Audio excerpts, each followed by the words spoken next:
नमस्कार, आप देख रहे हैं संवाद क्लिक का डिजिटल प्लेटफॉर्म।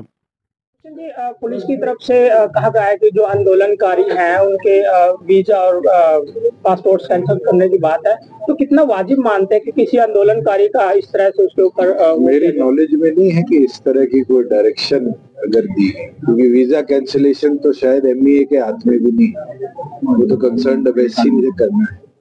और जहाँ पासपोर्ट की बात है, अगर मिनिस्ट्री ऑफ एक्सटर्नल अफेयर्स कोई कदम उठाती है क्योंकि वो इशूइंग अथॉरिटी है, तो वो उसका संज्ञान लेंगे। कुछ फोटोज वायरल हो रही है जो न्यूज 18 पे चला रहा है सर की ये फोटो इनकी जो आंदोलनकारी इनकी पहचान कर ली गई। लॉ एंड ऑर्डर को खराब करता है तो सरकार उसके विरुद्ध एक्शन लेती है, इतिहास में भी लिए हैं। और जिस तरह से पीसफुल प्रोटेस्ट की बात करी गई और उसके अंदर कोई हिंसक घटना हुई है तो पुलिस अपनी कार्रवाई करेगी। सर, लोकसभा चुनाव को लेकर सर किस प्रकार की तैयारी है? गठबंधन 3 तारीख को करनाल के अंदर जननायक जनता पार्टी की राष्ट्रीय प्रदेश कार्यकारिणी की बैठक है। डॉक्टर अजय सिंह चौटाला जी जो भी आदेश देंगे, पार्टी का प्रत्येक कार्यकर्ता उसके ऊपर काम भी करेगा। और मैं मानता हूं कि हमारी 6 लोकसभा हमने कवर करी और जल्द 7वीं लोकसभा का जो हमारा नव संकल्प रैली का शेड्यूल है वो जारी है। तो कितनी लोकसभा सीटों पर अब की बार जेजेपी दावा करने की तैयारी में? हम तो 10 की तैयारी कर रहे हैं और तो अलायंस के अंदर कोई बैठ के फिर निष्कर्ष निकलेगा तो उसके ऊपर फैसला लिया जाए। इंडिया गठबंधन ने सुशील गुप्ता को मैदान में उतारा आम आदमी पार्टी के। मैं शुभकामनाएं देता हूं उनको, पर मैं मानता हूं जो कांग्रेस अपने आप को कहती थी कि हम सबसे मजबूत है, और मैंने तो उनके स्टेट लीडरशिप के बयान देखे कि हमें किसी की जरूरत नहीं है। आज वो आम आदमी पार्टी को साथ लेके चल रहे, दिखाता है कि कांग्रेस को बैसाखियों की जरूरत पड़ी। सर, सुशील गुप्ता का ये भी कहना है कि भाजपा और जसपा का टिकट सीटों को लेकर जो है वो कहीं ना कहीं आपसी मनमुटाव चला, जिसके कारण अब तक जो है लिस्ट है। मुझे नहीं लगता कि किसी भी प्रदेश के अंदर एनडीए में अभी भी कोई सीट शेयरिंग पे फाइनलाइजेशन हुई, और ना हमें आम आदमी पार्टी से प्रमाण लेने की जरूरत कि हमारा क्या अलायंस रहेगा, कैसे रहेगा। तो एनडीए के अंदर चर्चा के बाद निष्कर्ष निकलेगा, और जैसे निष्कर्ष निकलेगा पब्लिक डोमेन में आपको भी पता चल जाएगा। अगर इस तरह के नेताओं जनता ने बेबाली देखा है और इसका जवाब भी वोट की चोट से लोग। सर, नवीन सिंह राठौर पर इस प्रकार से गोलियां बचाई गई और लॉ एंड ऑर्डर को लेकर के उनने एक वीडियो भी जारी किया गया विपक्ष द्वारा कि सुरक्षा मांगी गई थी, लेकिन सरकार जो है। देखिए, मैं कल उनके घर जाके आया, कल सुबह भी उनको कोई थ्रेट कॉल्स आई थी। झज्जर पुलिस की एफिशिएंसी है कि राजस्थान के अंदर जाकर उनकी 2 टीमों ने रेड मारी, और जो व्यक्ति था जिसने इस तरह की कॉल करी थी उसको देर रात अरेस्ट भी किया गया। जो लोग उस घटना में उस दिन इन्वॉल्व थे, हमारी एसटीएफ की टीम भी लगी हुई है, झज्जर पुलिस की टीम भी लगी हुई है, और जल्द उनको राउंड अप किया जाए। इस किसान आंदोलन को किस तरह से देखते हैं दुष्यंत चौटाला?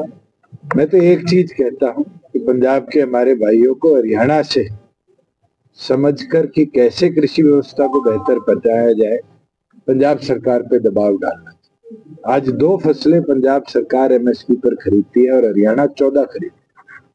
18 फसलों पर हम भावांतर भरपाई योजना के माध्यम से आर्थिक मदद किसान को करते हैं। मुझे लगता है अगर पंजाब सरकार भी यही मॉडल अपनाए तो बहुत बेहतर कृषि व्यवस्था पंजाब में। दुष्यंत जी, बात तो एमएसपी की हो रही है, भावांतर की नहीं। वो कह रहे हैं कि प्रॉमिस किया था 2 साल बाद भी उनको एमएसपी। देखिए, जो केंद्र सरकार का मामला है, केंद्र मंत्रियों की कमेटी निरंतर इसको देख रही है।